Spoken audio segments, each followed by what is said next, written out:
He said he wishes he would have gone for it. What did you think of the booth at that moment? What about the defense, though? I mean, why can't they get a stop? Yeah. Or at least figure out a way of not allowing KJ Osborne to find himself wide open for the touchdown to win the game. Is this the same old Lions? Are we being tricked, or is this truly a different Lions team? It feels different. I mean, the Lions really controlled that game up until the very end. A pleasure to be joined now by one of Braylon's former teammates. You see him all over the place locally here now with Michigan and the Lions. It's big time. Brady Quinn joins us now. How you doing, Brady? I'm doing well, guys. How you doing? I feel like I might as well just move up to Detroit and be there in person for tracking the University of Michigan and then getting a chance to call a Lions game this past weekend.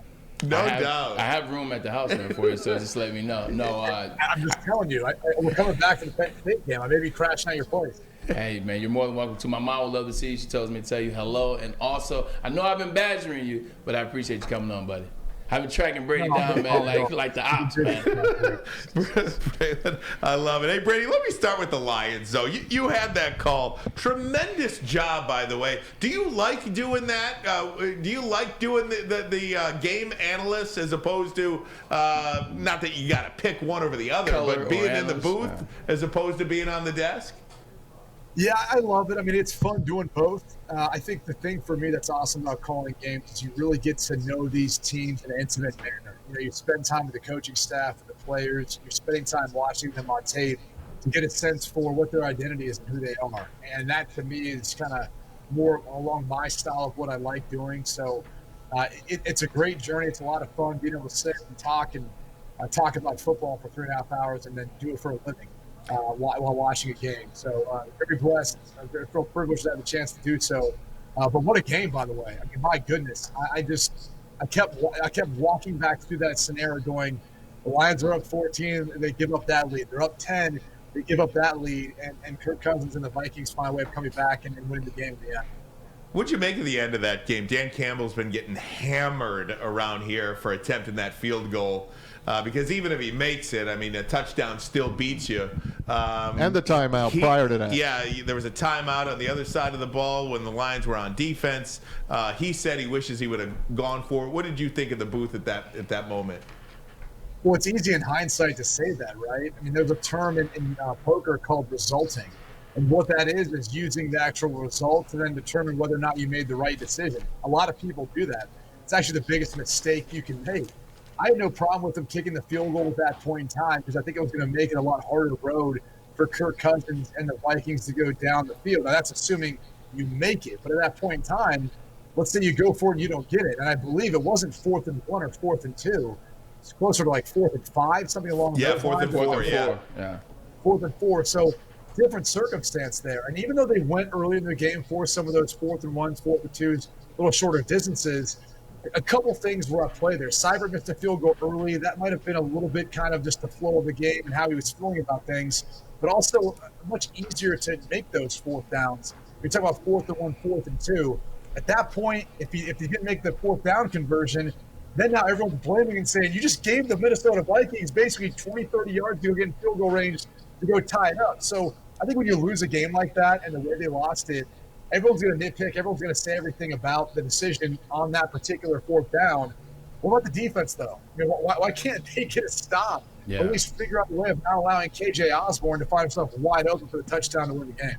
Yeah, KJ Osborne definitely was butt booty naked. Brady, let's stay within the Lions for the first 3 games. You see, game 1, they scored 35 points against a team that we believe be the best team in the NFC, in the Philadelphia Eagles. Game 2, they control the game, albeit it's against the Washington Commanders.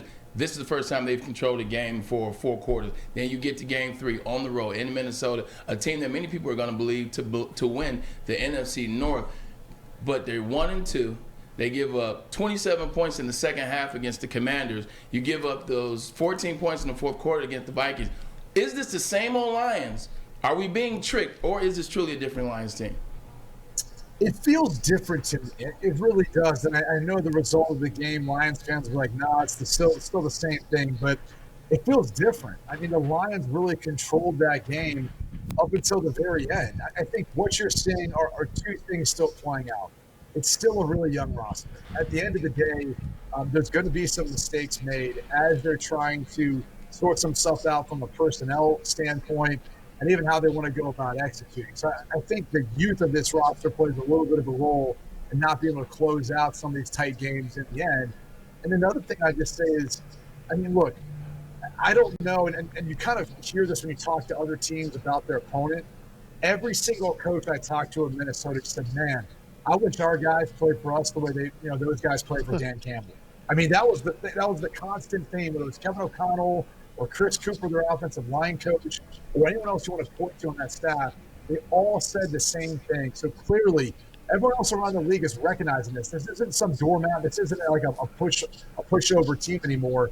They know they're going to have to bring it versus the Lions and just figure out a way of elevating, some of those younger players to be a little more consistent. Let's not forget, too, Amon-Ra St. Brown was banged up in that game. He might miss some time with his ankle injury. We know Swift had a shoulder injury, also an ankle injury coming into that game. Hutchinson was dealing with the quad. I mean, you start adding it up. There's a lot of guys playing through some injuries, too, that I think played a role in that. And Tracy Walker went down. He's their quarterback of the secondary, and they lost him early, and that's going to be a real killer. Brady, I wanted to ask you about Jared Goff.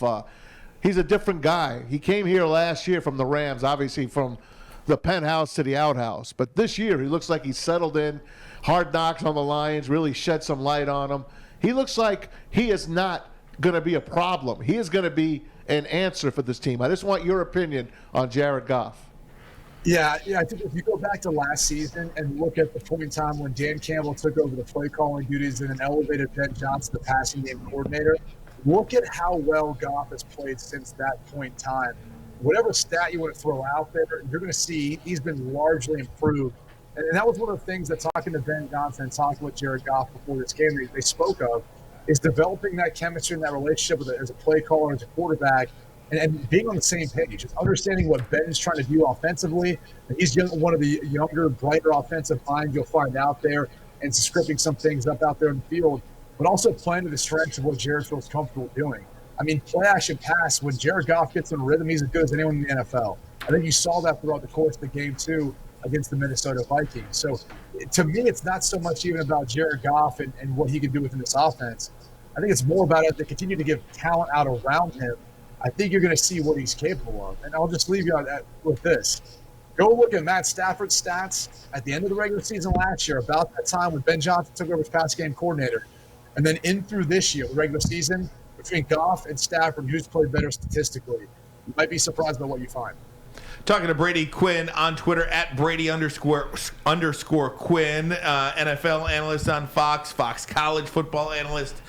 Big noon kickoff in Iowa City this week in advance of Michigan and Iowa. There, by the way. Yeah, Braylon, you'll be there as well this week. Also, they were in Ann Arbor this week against Maryland. What'd you learn about Michigan this week, Brady? Well, they got tested. They finally got tested by an opponent in Maryland who I think you got to give Mike Locksley and his coaching staff a lot of credit for the game plan they came out with.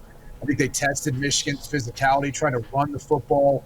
When you're out down in the field looking at the two teams, think whatever you want about Maryland. I don't think they're a team that you look at and say can't compete with some of the big boys in the Big Ten. They got the bodies up front. They're as far as their running back, Roman Hemby, he's very capable, bigger back, powerful back, very capable. Those wide receivers have a ton of talent. So, that's one of those games that you look at what the spread was before the game, you're saying, man, Michigan should have been able to blow them out. Not so fast. Taulia Tagovailoa, I think, is one of the better quarterbacks, too, in college football, and it probably doesn't get enough credit. So, tough win at home.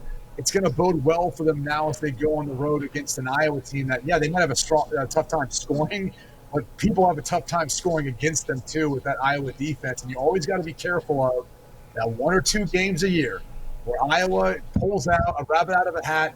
Brian Ferentz puts together this masterful offensive performance. He's getting a lot of criticism right now for the lack of offensive firepower. With 1 or 2 games a year, they silence all their critics. They have a big game against one of their bigger opponents. I was there last year when they did it versus Penn State. That's the thing you got to worry about. But I thought J.J. McCarthy adapted well. He missed some throws. There's no doubt about it. Just there was tighter windows, a little tougher throws that he's going to have to make moving forward. But I think he'll learn a lot from this one. Maryland's playing a lot of drop 8 coverage, stopper zone coverage, trying to see if McCarthy would be patient, trying to see if Michigan would run the football, and they did. Blake Corum went off, and the rest is kind of history. So that, to me, was a good win for Michigan. I know it's not going to pass the eye test for most people, but I do think it'll help them build for a tough matchup versus Iowa on the road this week.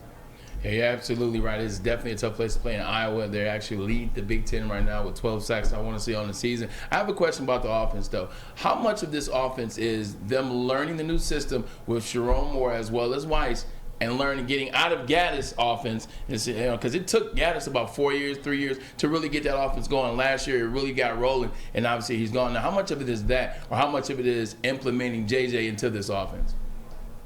I think it's probably more JJ into it. I mean, there's probably a fair amount between Coach Moore and Coach Weiss and what they're trying to, put together and trying to kind of find what their identity is. It's tough when your first 3 opponents had, 2 combined wins amongst them. It's like we don't necessarily really know if we're that great at a great thing we're doing right now, or if our opponents are just that bad. So I think they're still going through that learning process. But again, one thing I think you found out about your team, at least offensively speaking, is you're tough. You can run the football when you need to. And that was one thing on display. As far as JJ, though, I think you're still building around his skill set and his talent. But that's a process where I think you're going to learn more about him this week, where they're going to face arguably one of the tougher road sets they'll face in their schedule this entire year, besides that team down south, as I think they say in Michigan at the end of the season. So, it's a work of progress like always, still early in the season. But I'm curious to see how J.J. McCarthy settles in. Last week it seemed like he was a little antsy and a little extra juice on those downfield throws, more so than what we saw in the past.